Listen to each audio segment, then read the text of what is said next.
Well, I want to thank the Independent Institute for putting this event on and giving us an opportunity to step back a little bit and think about some of the bigger kinds of questions that we deal with. You know, we often have these focuses on the immediate kinds of questions. If you look at the headlines in the news on a given day, people will not be spending a lot of time talking about digital money, and you always have sort of the urgent things displacing the truly important things. And I think this is one of the things that's quite big, quite important, and there are a lot of interesting questions it raises about the nature of money, about the nature of capitalism, politics, and the world. And so I want to step back a little bit today and look at some of these questions, talk a little bit about some of the technology that will be used to implement some of the changes we're talking about, and try to keep these things fairly brief and let you guys and gentlemen and women ask some questions at the end of the presentation.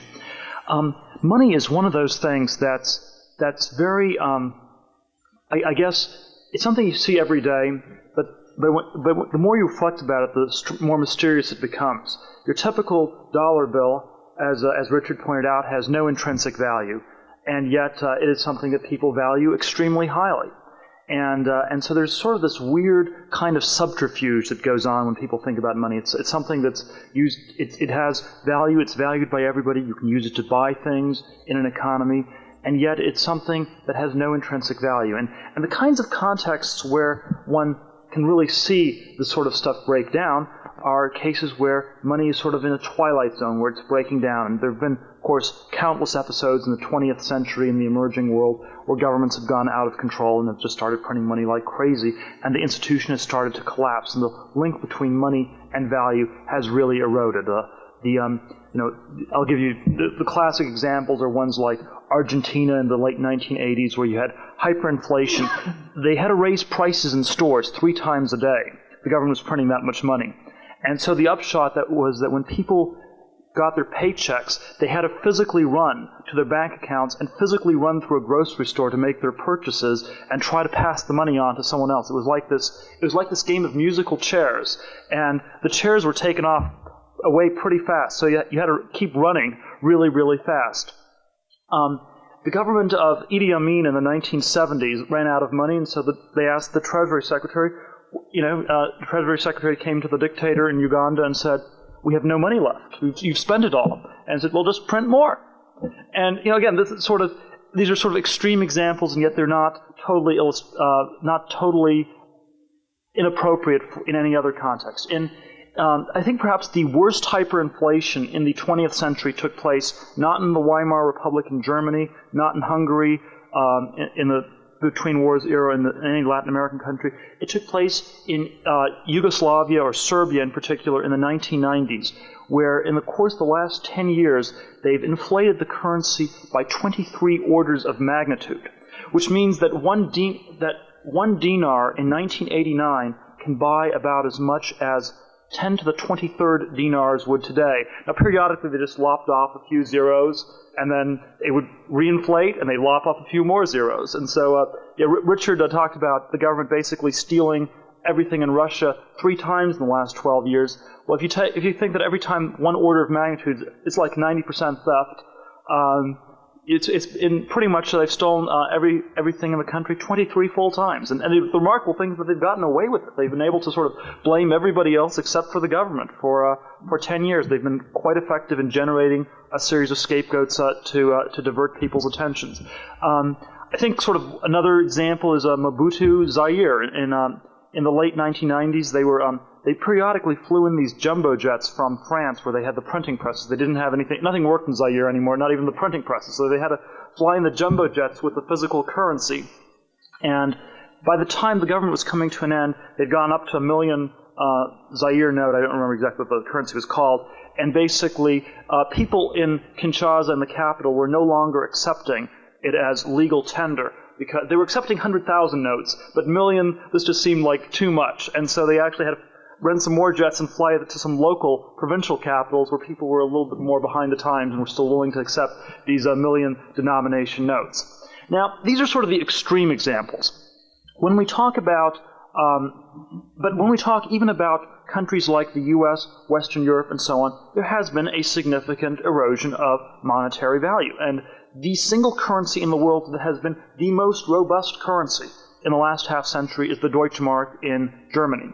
And even so, one Deutschmark today has only about 20% of the purchasing power of one from 50 years ago, around 1950. So it would only buy you as much as 20 pfennigs would have in 1950. With respect to US dollars, it's about 10 cents on the dollar over the last, it's been inflated by about a factor of 10.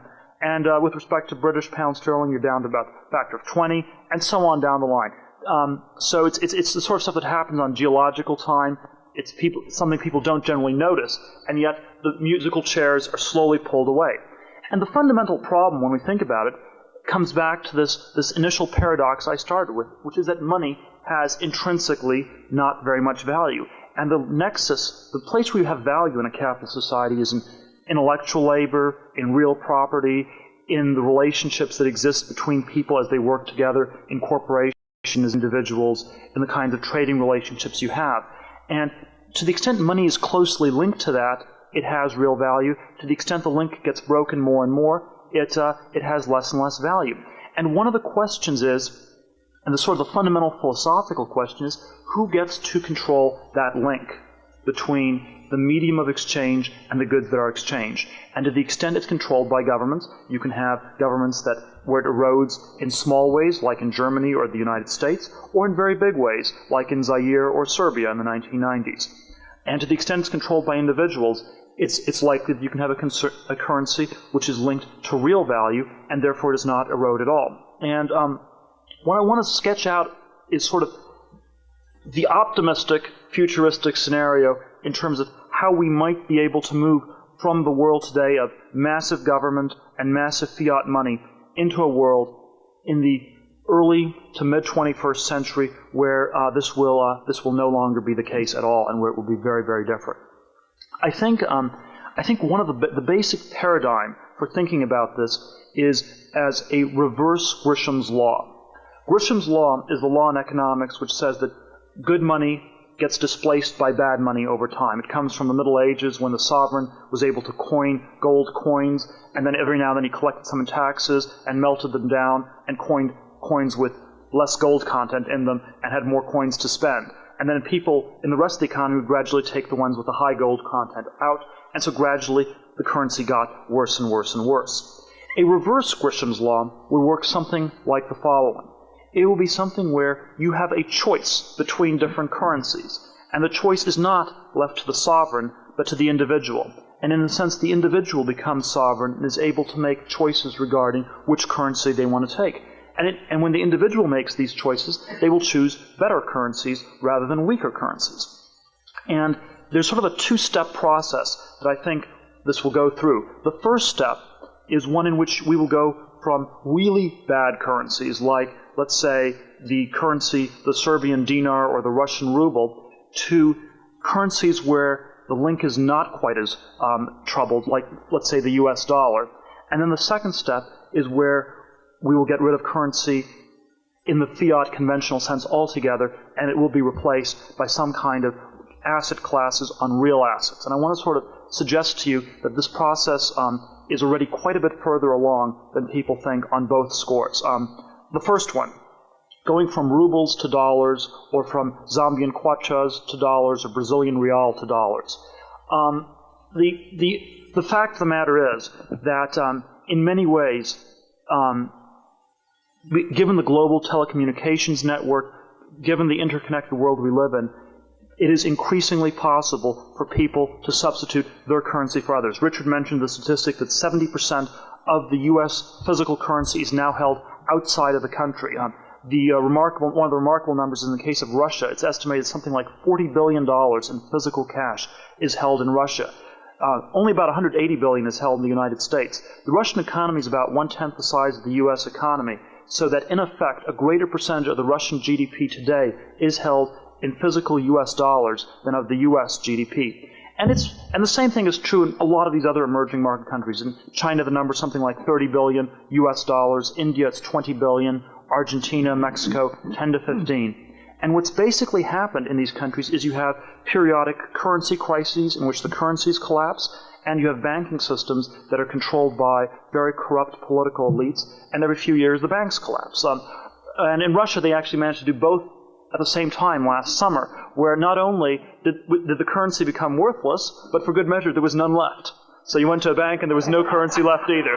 They managed to pull it was unusual. Normally you only have to do one or the other, but sort of, they just for good measure, they reduced both the currency and the quantity to zero at the same time.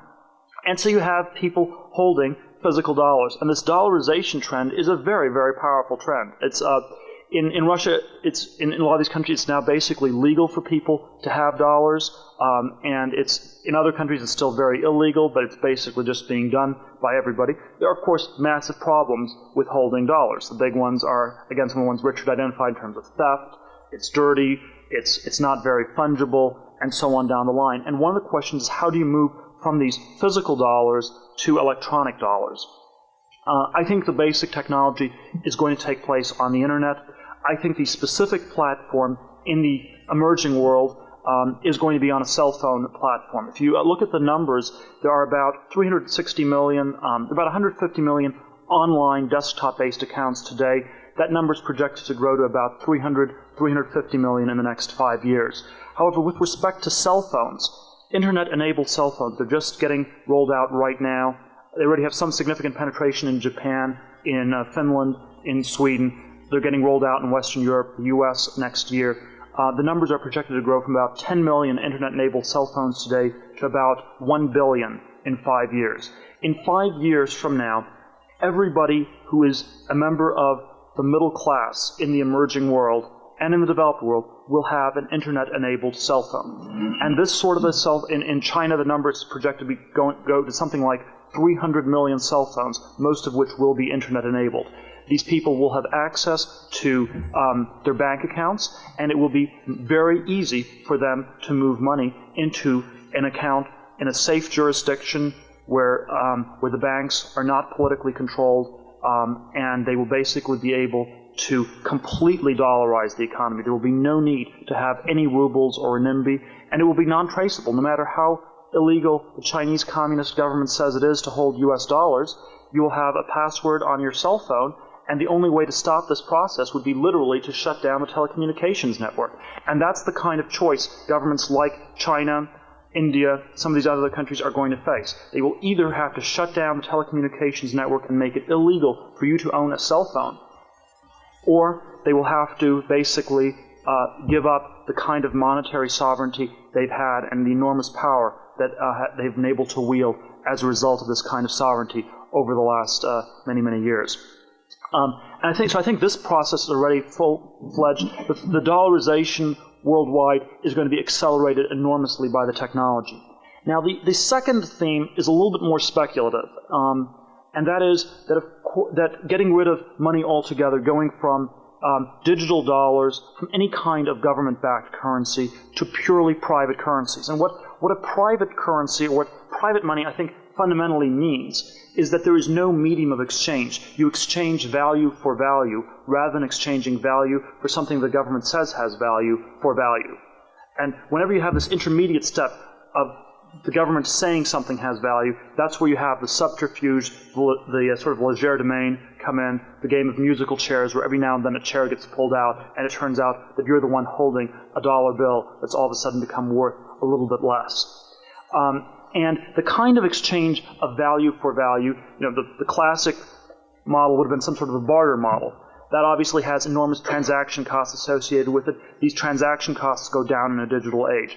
And the kind of model that I think is the most likely to take place is one where you have other kinds of financial instruments that are very, very liquid. The one I would cite in the U.S. would be something like an index on the S&P 500. Or some sort of generalized stock market index, where instead of having currency as being the place where you have value, it is in real property, real companies, things that actually have real value.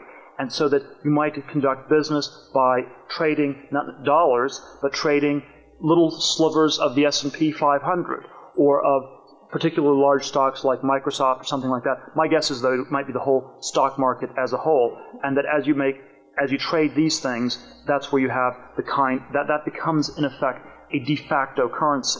Now, this is still pretty far-fetched, but it is not quite as far-fetched as you might think. And And just as we've had people in Russia replace rubles with dollars, we have had people in the U.S. replace dollars with equity. And over the last 20 years, one of the very big sort of financial debates that takes place is whether the U.S. equity market is wildly overvalued or whether it's at a fair value or undervalued or anything like that. And one of the things people often talk about in making judgments about whether the equity market is overvalued is something called the risk premium on stocks. What is the expected return on equity over government bonds? And for much of the 20th century, the risk premium has been enormous. It's been something like 7-8% in the 1930s, 1940s, and even a decade ago it was still 4 or 5%. You expected to earn 4 or 5% more on equity than on bonds, and that's why they were priced. Today, the risk premium on equity has gone down to about 2%. And so people are saying they're not much more risky than government bonds. Now, if we really carry this digital argument to its conclusion, there will come a day at which the risk premium might be zero. If you actually look at the volatility in price, it's about the same. There's a strong theoretical reason for suggesting the risk premium should be zero, and maybe it should even be negative.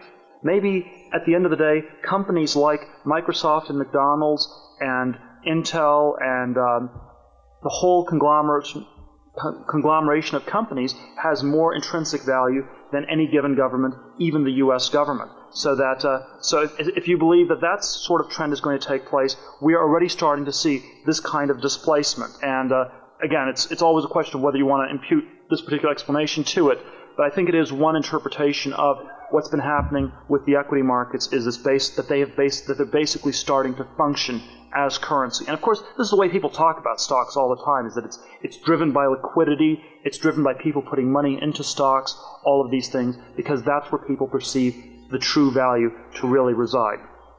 There are some, questions in terms of what can go wrong with the scenario. And sort of I agree with Richard on an awful lot of things. One place where I will disagree is not a big fundamental disagreement, but it's a disagreement on emphasis. I don't think the big fights on this are going to be fought in Washington, D.C. I think that, actually it's for all the reasons Richard cited. The people in D.C. are completely backwards. They don't understand any of the technology, and even to the extent they can, it can't be stopped. You cannot stop things on the level of Washington, D.C. in terms of shutting down these encryption protocols, things like that. I think that government actors who are intelligent and who understand what's happening have realized on some implicit level that the only way they're going to stop this kind of digital revolution is to hang together. They must hang together lest they all hang separately for exactly the same reason that otherwise you'll have money going to offshore jurisdictions where there's low taxes, privacy rights, things like that are enforced. And the classic example I cite in this regard, and I think there's a very powerful push in this, is the whole formation of the euro trading zone in Europe in the last year. Perhaps the single biggest push for it was this realization that jurisdictional competition was inexorably pushing things in the direction of free markets. Western Europe today, there are 15 governments in Western Europe. I believe that 14 of them are effectively run by social democratic governments. It is the most left-wing configuration in the history of Western Europe in terms of the politicians who run it.